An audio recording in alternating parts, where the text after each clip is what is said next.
Bonjour, merci de nous rejoindre pour une nouvelle session, une audition dans le cadre de la mission d'information sur la création, la diffusion et l'acquisition de connaissances, comment l'intelligence artificielle transforme notre éducation et notre culture. Nous avons le plaisir aujourd'hui de recevoir Stéphane Vincent Lancrin. Vous êtes au sein de l'OCDE analyste principal et chef adjoint de division à la direction de l'éducation et des compétences, donc au sein de l'OCDE, dont je rappelle que c'est l'Organisation de coopération et de développement économique. Donc on s'est intéressé jusqu'ici à tout ce qui était les modèles et les systèmes d'intelligence artificielle, au processus créatif, à la dimension culturelle, et nous avons entamé un second cycle plus spécifique à l'éducation. Et nous voulons pouvoir bénéficier de votre approche qui est éminemment internationale. C'est la vocation de l'OCDE et qui a cette vocation aussi d'accompagner le développement et donc l'investissement aussi sur l'éducation par un propos introductif, et après on complétera par quelques questions. Je vous laisse la parole, Monsieur Vincent Lancrin. Oui, donc à l'OCDE, on travaille depuis quelques années sur les nouvelles technologies dans l'éducation et en particulier sur l'IA, l'intelligence artificielle. Notre dernier rapport, les perspectives de l'OCDE sur l'éducation numérique, porte sur l'IA générative, donc la forme très spécifique d'IA qui a permis de donner un petit peu plus d'attention en fait sur ces technologies dans le cadre éducatif. Une des choses que l'on constate en fait en analysant la recherche qui émerge sur le sujet, c'est que l'IA générative pose en fait de nouvelles questions pour l'éducation.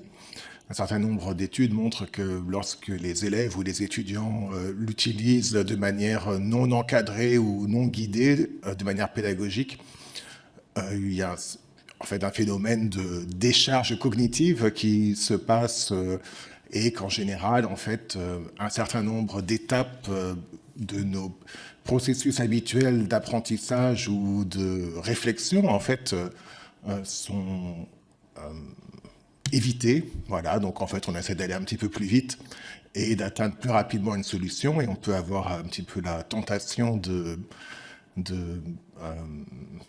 laisser la machine faire le travail à notre place, qui est un petit peu problématique dans le cas de l'éducation, en fait, où la performance vient de l'apprentissage et non pas simplement de la réussite de la tâche qu'on était censé faire. Donc, on a un petit peu de... Donc, c'est ce que les chercheurs ont appelé la paresse métacognitive, en fait, qui nous arrive de temps à autre. Et donc, en fait, il y a un risque qui existe dans l'utilisation de ces outils. D'un autre côté, il sera assez surprenant que l'on n'apprenne jamais rien en les utilisant, en fait, quand on les a utilisés. Et une autre partie de la recherche montre que lorsqu'en fait ils sont utilisés de manière avec des intentions pédagogiques claires, on peut effectivement apprendre.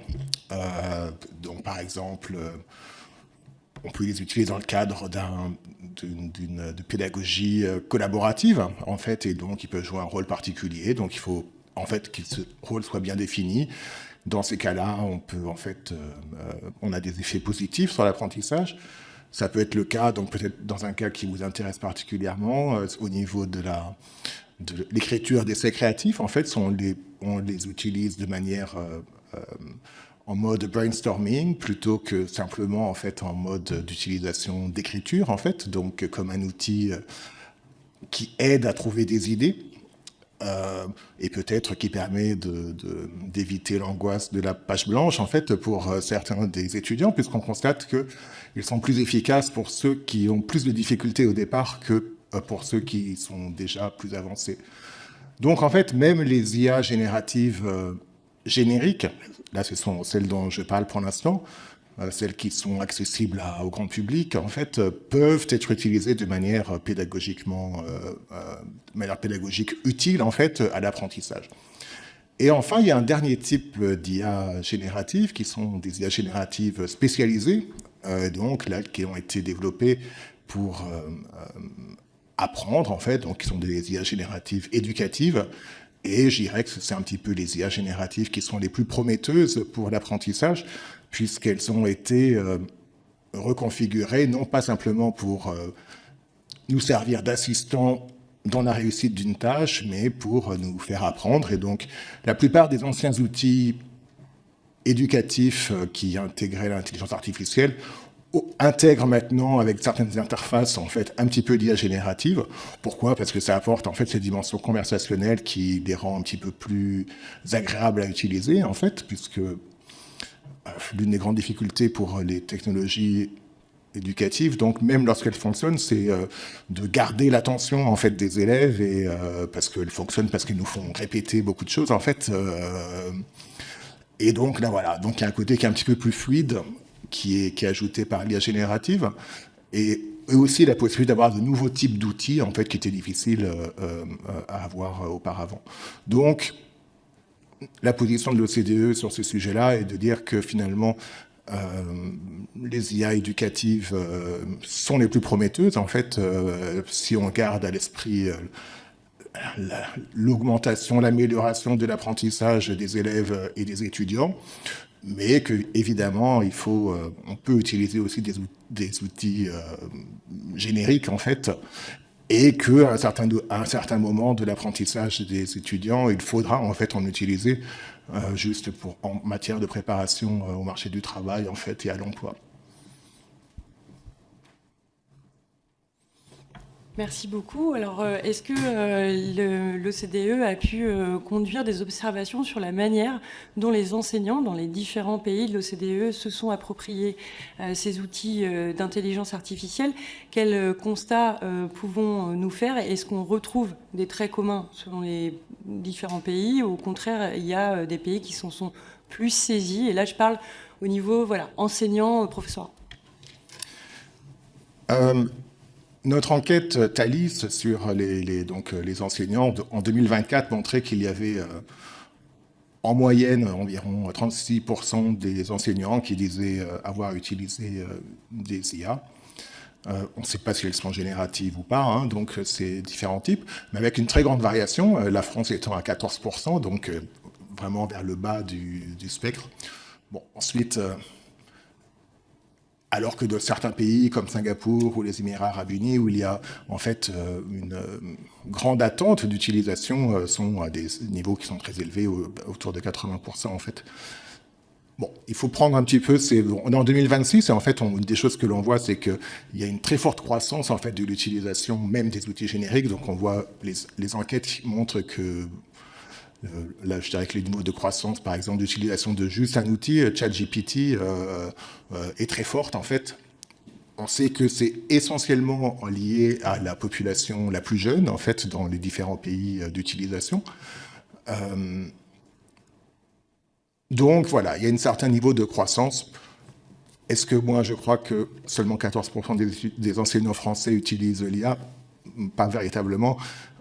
Ce qu'on voit dans la plupart des pays, on a des statistiques récentes et fiables, en fait, c'est qu'il y a une très grande utilisation, en fait, des élèves. Donc, par exemple, en Suisse, on a une étude qui est faite de manière représentative, et donc là, il trouve qu'il y a environ 20% des élèves du primaire qui utilisent des IA. Il y a 50% du secondaire, donc ce serait notre niveau collège, et autour de 80% au niveau du lycée. L'Estonie aussi, ils ont fait une enquête représentative, et les élèves sont à plus de 80%, et les enseignants à plus de 80% aussi. Au niveau des études du supérieur, on est à 95% d'utilisation de la part au moins une fois par semaine. Et autour de 60 plus que ça, en fait. Donc, il y a une très, très grande utilisation de ces outils-là. Alors, comment est-ce qu'ils se les approprient? Donc, dans le cas des étudiants, des élèves, en fait, une étude européenne qui est parue il n'y a pas très longtemps montrait qu'ils l'utilisent essentiellement comme un outil de recherche. Donc, ce sont les nouveaux moteurs de recherche, en quelque sorte. À peu près un tiers des étudiants l'utilisent pour faire une tâche complète.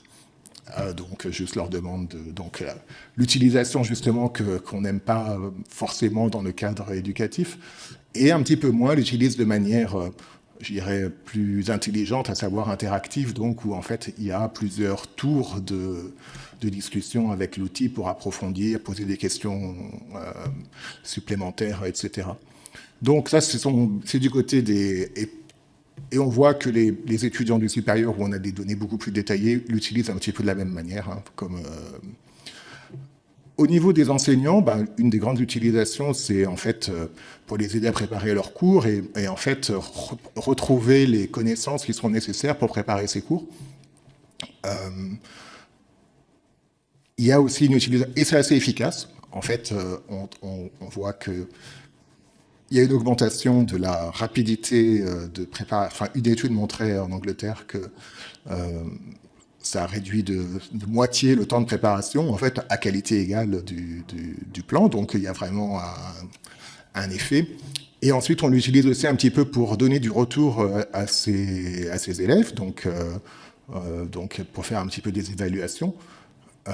Donc là, c'est une utilisation sur laquelle on est un petit peu moins...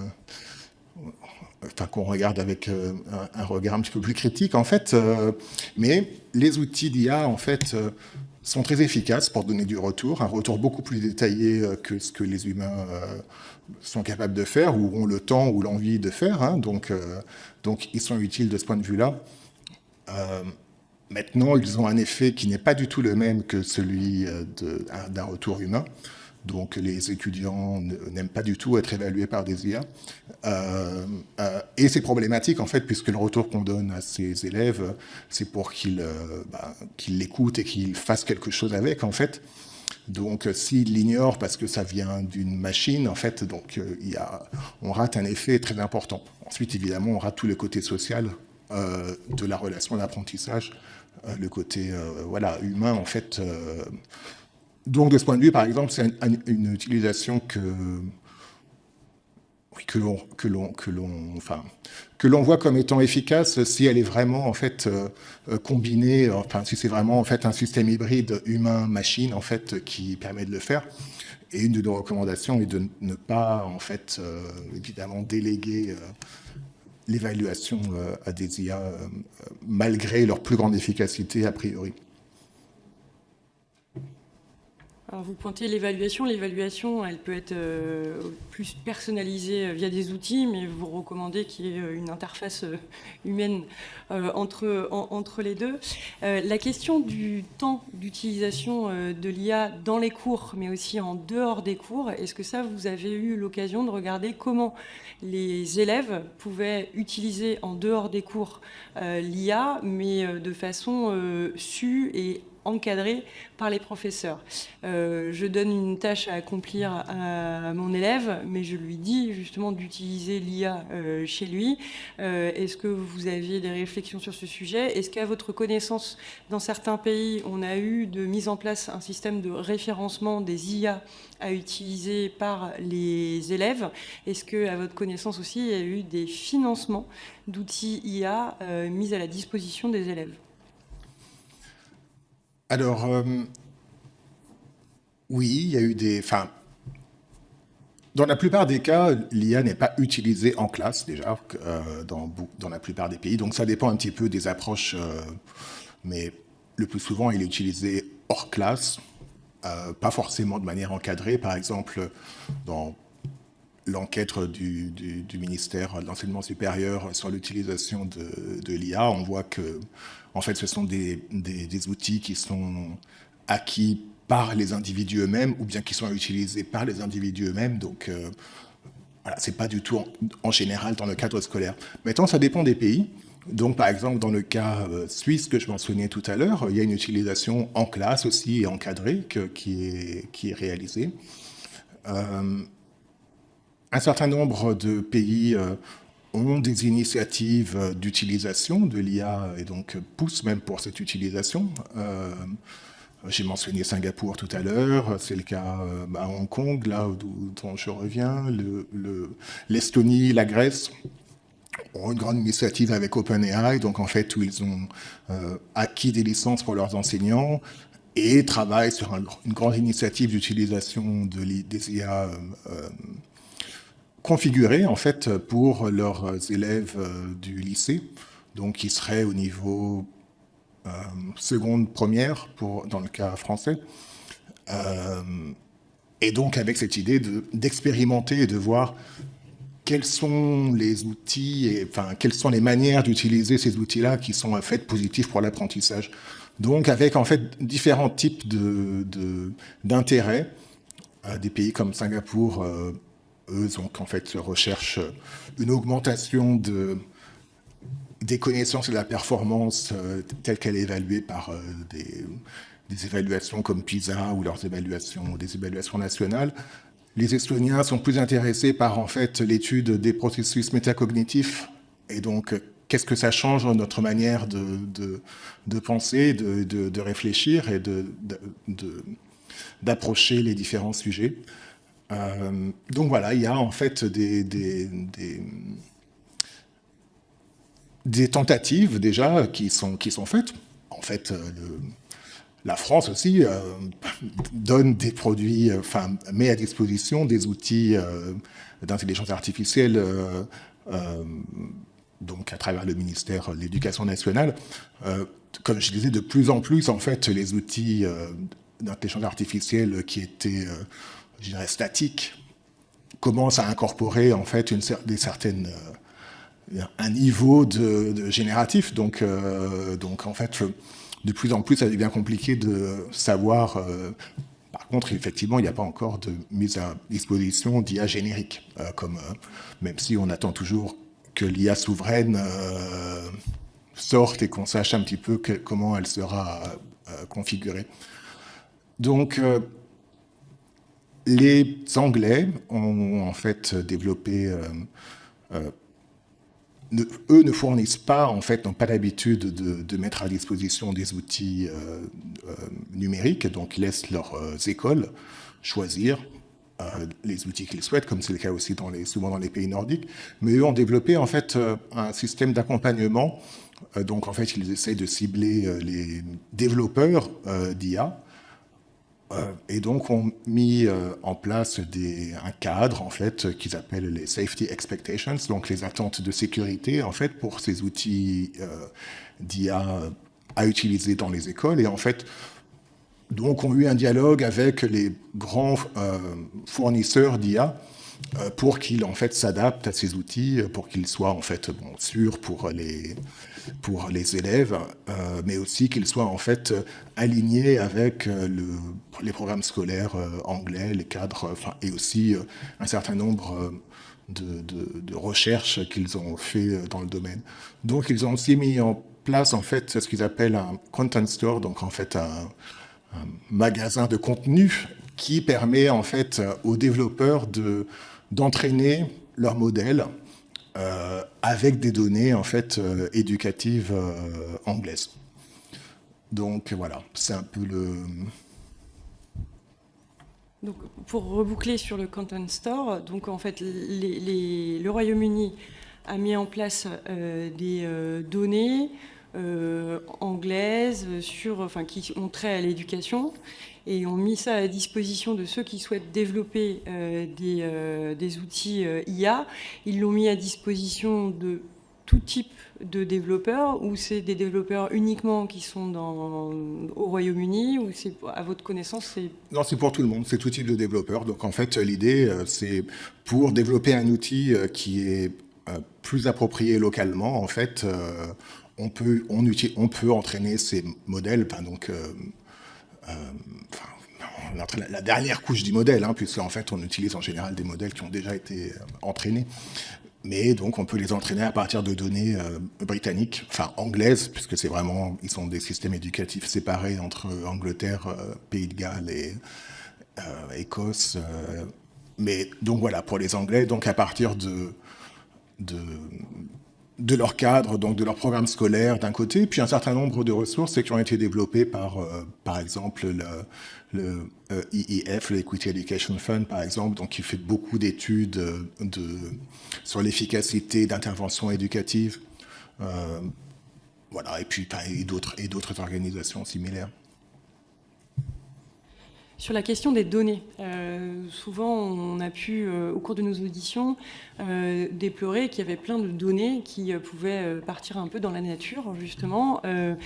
Quelle est l'attention portée par les différents systèmes que vous avez pu suivre sur la maîtrise des données, le fait de ne pas voir des données qui peuvent être très sensibles dans l'éducation, être à la disposition de tout le monde et pas forcément dans les meilleures intentions.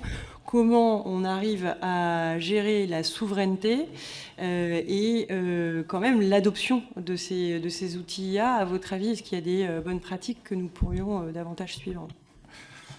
Oui, en fait, bon, tous les pays sont très sensibles, et puis avant l'IA générative, en fait, à la question des données, de la protection de la vie privée, de la sécurité. Ce qu'il y a de nouveau avec en fait l'IA générative, c'est voilà que en fait nos données servent aussi à entraîner les modèles en fait, et effectivement on ne sait pas où est-ce qu'elles vont, on ne sait pas forcément où elles les prennent. La grande difficulté, c'est que en fait les pays, pour être cohérents avec ce message, il faut payer en fait des licences. Et donc, dans une des utilisations majoritaires que l'on observe, qui est en fait l'utilisation, je dirais, non encadrée en fait de ces outils, les données, alors. J'imagine qu'un certain nombre d'enseignants peuvent se payer une licence d'un de ces grands fournisseurs. Certains étudiants, mais c'est pas très sûr. Donc en fait, à partir du moment où on utilise des modèles gratuits, les données sont réutilisées. Donc en fait, donc c'est un petit peu le défi pour les pays. Donc ce que fait par exemple l'Estonie, bon, ils sont encore dans une phase de test. Mais eux, c'est de donner accès, mais de manière encadrée, en fait, ces données. C'est ce que font aussi la plupart des universités qui, elles, mettent à disposition un ou deux modèles à leurs étudiants. Et dans ce cas-là, en fait, aussi parce qu'il y a un enjeu de recherche et de protection de la propriété intellectuelle très important pour la recherche qui est faite au sein de ces universités. Donc, eux regardent ces questions-là de manière assez sérieuse, en fait. Mais voilà, c'est un coût, en fait, de vouloir garder sa souveraineté et ses données, un coût qu'on n'a pas toujours envie de payer. Alors souvent, les études de l'OCDE sont convoquées dans notre assemblée quand on parle de l'investissement dans l'éducation, où on compare par rapport à d'autres pays ce que pour chaque année d'études, on puisse consacrer. Est-ce que vous avez pu déterminer, ou est-ce que c'est en cours, la part d'investissement dans les outils d'IA? Parce qu'aujourd'hui, si on sait dire, voilà, on a tant de milliers d'euros investis dans tel pays, etc., est-ce que l'on peut commencer à constater un investissement de certains pays? Nous, on a parlé beaucoup de l'investissement que requéraient, alors non seulement les professeurs et leur rémunération, mais les manuels scolaires, et on a du mal à pouvoir identifier ce qu'on investit dans les outils numériques plus larges, mais dans les outils IA. Est-ce que ça, c'est un point d'intention de l'OCDE? On aimerait bien avoir ce genre de statistiques, mais comme vous dites, en fait, le fait que nous, si les pays eux-mêmes n'ont pas de statistiques sur le sujet, bon, l'OCDE n'en aura pas non plus, en fait. Donc, en fait, c'est quelque chose qui est très difficile à déterminer, parce que la plupart des pays ne séparent pas. Enfin, voilà, l'investissement principal en éducation, ce sont les ressources humaines. Ensuite, parmi tous les autres types de dépenses, en fait, il n'y a pas de séparation. Donc, en fait, on peut qu'on alloue des fonds, ils peuvent être dépensés sur des manuels scolaires, ou bien sur des services éducatifs, ou bien sur... et donc, on ne sait pas quelle est la part de la technologie dans tout cela. Voilà, on peut juste dire qu'elle est... On peut le voir un petit peu à travers l'utilisation, en fait, plutôt qu'à partir de la dépense. Donc, on voit que certains pays utilisent de manière beaucoup plus systématique des outils numériques que d'autres. Donc les pays nordiques, par exemple, aux États-Unis, c'est très courant dans certains pays d'Asie, mais pas tous. Hein. Par exemple, au Japon ou en Corée, vous n'allez pas voir des outils numériques un petit peu partout. Le Japon, ça a un petit peu changé parce que depuis le Covid, en fait, ils ont lancé un grand plan d'équipement de leurs élèves. Donc, mais la Corée a fait quelque chose récemment, mais en fait, donc, qui a été arrêté. Donc, ils avaient cette idée de manuel numérique, en fait, pour certains niveaux et cours. Mais comme vous savez, bon, ces choses sont aussi liées à des questions politiques, à un changement de président, changement de gouvernement, et puis, donc, parfois, les politiques s'arrêtent ou prennent une autre forme. Madame Luman, une question. Oui, c'est bon. Merci pour ces explications. Moi, j'avais deux questions concernant plutôt la formation des enseignants, puisque j'ai l'impression que là, aujourd'hui, on est plutôt dans de l'auto-formation.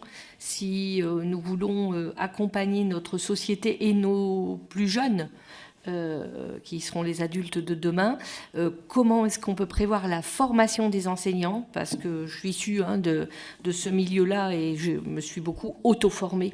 Et sur cet outil-là, ça me semble important d'avoir une formation encadrée. Ça, c'est la première question. Et ma deuxième question concernait les élèves en difficulté. Je suis convaincue que l'IA utilisée aujourd'hui par les enseignants peut permettre de mieux accompagner des élèves à profil particulier. Est-ce que ça a pu être également un peu évalué, s'il vous plaît? Merci. Alors sur la formation, c'est un peu la question qui fâche sur toujours les questions numériques. Donc la plupart des pays demandent en fait à ce que les élèves enseignants soient formés à du numérique. Donc ça va être intégré maintenant à la formation initiale en fait. Ensuite, pour la formation des enseignants qui sont déjà en cours, là c'est beaucoup plus compliqué parce que il y a un certain nombre de pays où déjà ce n'est pas obligatoire mais optionnel en fait de continuer de se former. Mais même là où c'est obligatoire, les enseignants choisissent les sujets de leur formation. Donc en fait, si les enseignants ont envie de se former à autre chose, eh bien, ils se forment à autre chose et donc ils ne seront pas formés à ces sujets-là. Donc ce que font la plupart des pays, enfin pas seulement pour cette raison-là, mais c'est d'intégrer les compétences numériques, je dirais, aux objectifs éducatifs de leur système. Donc les élèves doivent développer ces compétences numériques, ce qui est une manière indirecte de demander aux enseignants de se former en fait pour pouvoir le faire, mais c'est indirect. Donc les choses indirectes, ça marche plus ou moins bien. Ensuite, l'autre chose, en fait, c'est que la plupart des pays le font de manière, en font une compétence transversale, donc qui concerne tous les sujets. Et ce qui est une bonne chose, à mon avis, philosophiquement, par contre, qui pointe sur une seconde difficulté, qui est que voilà, quand tout le monde est responsable de quelque chose, on ne sait plus qui est responsable. Et quand on en donne simplement la responsabilité, disons, à des enseignements de technologie ou de mathématiques, c'est fait d'une manière qui est peut-être très particulière et pas suffisamment, je dirais, large. Donc en fait, donc c'est un petit peu difficile. L'OCDE et la Commission européenne vont lancer la version finale de leur cadre de référence en fait pour l'IA, la littératie sur l'intelligence artificielle. Donc on a eu un premier brouillon pour la consultation qui a été lancé en mai de l'année dernière. Donc là on arrive à cette seconde phase.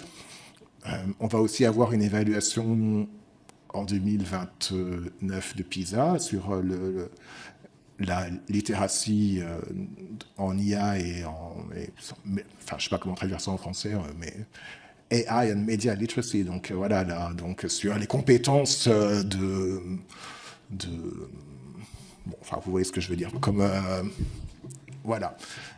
Donc c'est un intérêt qui est fort. Il y a beaucoup de pays en fait qui ont qui font des choses sur le sujet.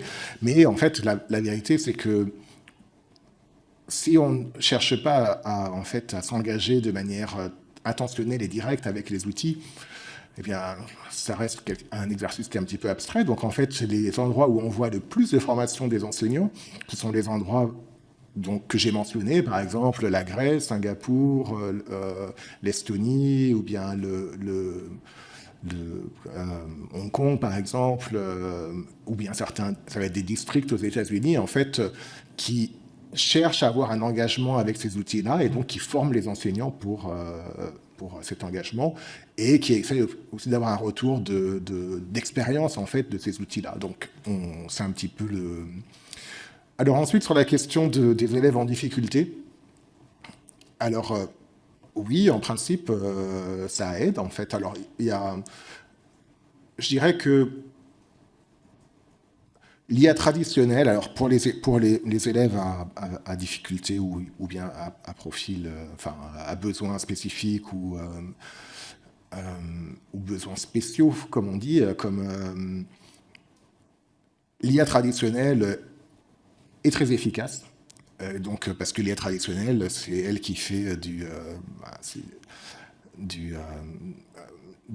qui a ces procédés par exemple, de texte vers la voix, de voix vers... Donc, voilà. Et ça, ce sont des outils qui ne sont pas très à la mode, mais en fait, qui sont très puissants en fait, pour beaucoup d'élèves, qui permettent aussi de changer la difficulté des textes.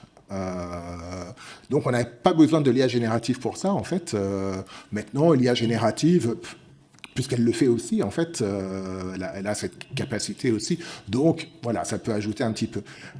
La vraie force, c'est vraiment de personnaliser un petit peu plus facilement, en fait, et d'aider les enseignants à personnaliser sans passer forcément par des outils IA. Donc, en fait, eux, de personnaliser leur plan de cours et de voir comment est-ce qu'ils peuvent préparer des choses un petit peu différentes plus rapidement pour différents types de publics ou différents types de groupes.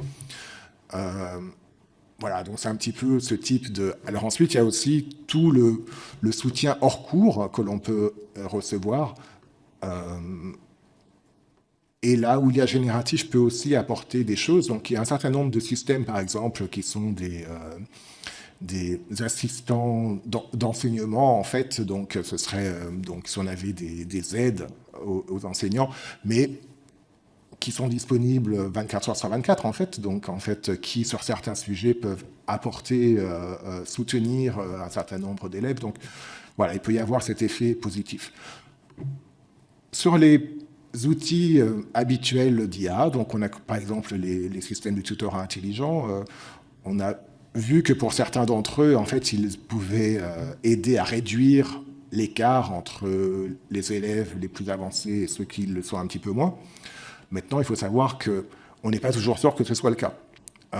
Il peut arriver qu'en fait, ils permettent de faire aller plus vite ceux qui sont déjà avancés. Donc, si c'est pas vraiment, il n'y a pas une intentionnalité et un intérêt et on ne demande pas de manière un petit peu, je dirais, oui, intentionnelle aux développeurs de prêter attention à cette question-là. Ça peut arriver, mais c'est pas complètement sûr que ce soit le cas. Donc, il y a les deux effets. Maintenant, il y a quand même un effet pour l'IA générative en particulier, un effet, je dirais, GPS, qui est assez important dans un certain nombre d'études. Donc par cela, je veux dire que si on connaît bien une ville, on n'a pas besoin de l'outil. Par contre, si jamais on ne connaît pas la ville du tout, là, avoir un GPS, c'est quand même très utile. Et donc, en fait, en général, les outils aident davantage ceux qui ont moins de connaissances, moins d'expérience, etc., que ceux qui sont déjà assez forts, en fait. Voilà, donc ça, il y a... Mais c'est un effet qu'on ne trouve pas toujours. Mais la plupart du temps, c'est en fait ce qu'on constate. Merci beaucoup. Plus globalement, même un peu au-delà de l'éducation, donc votre organisation s'occupe de la coopération et du développement économique. On a, par la mise en place de ces outils IA, l'émergence de nouveaux géants dont la répartition géographique n'est pas forcément bien dispersée, mais plutôt concentrée. On a aussi de la création de valeur, mais on peut aussi avoir de la destruction de valeur. On a l'utilisation pour créer ces modèles d'IA génératifs de différents contenus, dont la protection, notamment par le droit d'auteur, n'est pas forcément respectée. Et on aboutit à cela à une problématique sur le partage de la valeur. Comment l'OCDE peut accompagner à ce que le partage de la valeur soit le plus vertueux possible?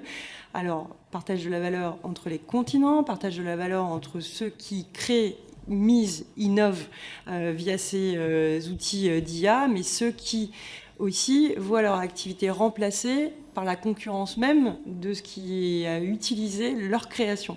Comment l'OCDE réfléchit à aussi ce meilleur partage de la valeur créé par des nouveaux déséquilibres par l'IA?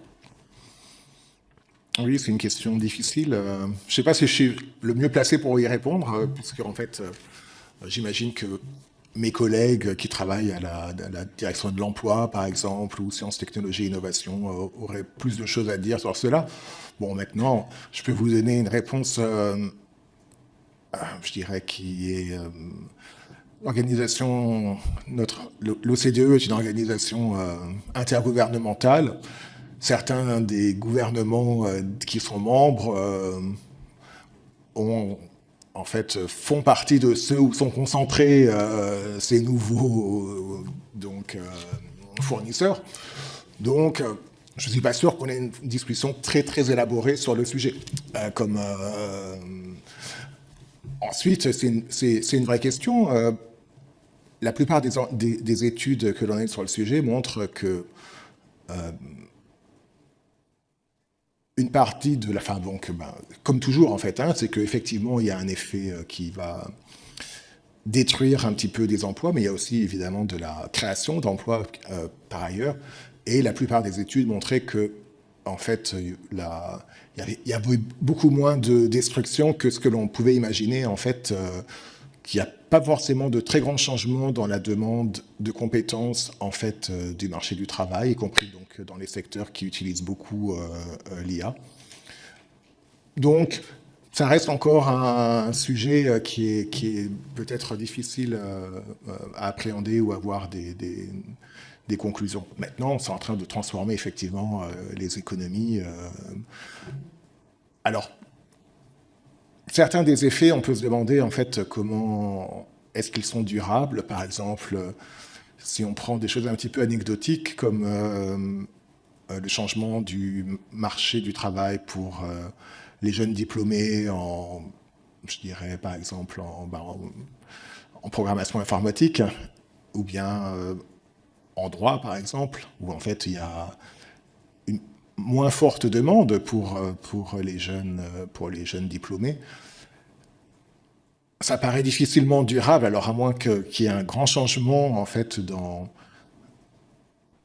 je dirais, la structure de l'enseignement supérieur, ou bien il est difficile d'imaginer qu'on puisse devenir senior sans avoir été junior en fait, ou bien qu'on puisse sortir senior directement de l'université, mais ensuite, donc il va probablement y avoir un réajustement qui va se faire à un moment donné, parce qu'on ne voit pas, même du point de vue des employeurs, en fait, comment ce modèle-là va pouvoir perdurer, à moins qu'on accepte graduellement en fait, un abaissement des compétences en fait, humaines au sein des secteurs concernés, en fait. Mais aujourd'hui, ça paraît une des choses, nous, qu'on voit en termes d'enseignement, c'est que, on est en fait... l'IA générative a émergé relativement récemment. Pour pouvoir en fait évaluer la qualité d'une IA générative, il faut avoir un certain niveau d'expertise et de maîtrise en fait d'un certain nombre de choses fondamentales dans son domaine, donc que ce soit la programmation informatique ou autre chose. Et Ensuite, c'est des choses qui continuent de s'acquérir lorsqu'on est sur le marché du travail. Donc, en fait, l'apprentissage est un élément essentiel, en fait, dans l'emploi. On imagine mal comment ça peut disparaître, ou alors on sera dans une société qui sera gouvernée par l'IA. Alors, vos propos nous invitent à renforcer la formation continue, puisqu'il va falloir justement se mettre à la page encore plus avec l'ensemble de ces technologies. Au point de vue de l'éducation tout au long de la vie, on peut penser aussi à l'éducation des citoyens. Donc, dès 2018, la Finlande initiait un programme avec Elements of AI fixant à 1% puis 5% de sa population sensibilisée aux enjeux et au potentiel de l'IA. Il y a quelques jours, Malte décidait d'offrir à tous ses citoyens un abonnement ChatGPT et Copilot. Pour vous, quelle est la dimension à impulser pour aller plus loin, pour pas seulement se contenter de regarder l'enseignement scolaire et les études supérieures, mais la formation du citoyen dans un cadre professionnel ou un cadre justement hors profession? Quelles sont les autres initiatives à votre connaissance qui pourraient nous être utiles et quelles sont les questions que cela soulève en termes non seulement d'investissement, mais aussi de capacité à aller chercher tous les citoyens?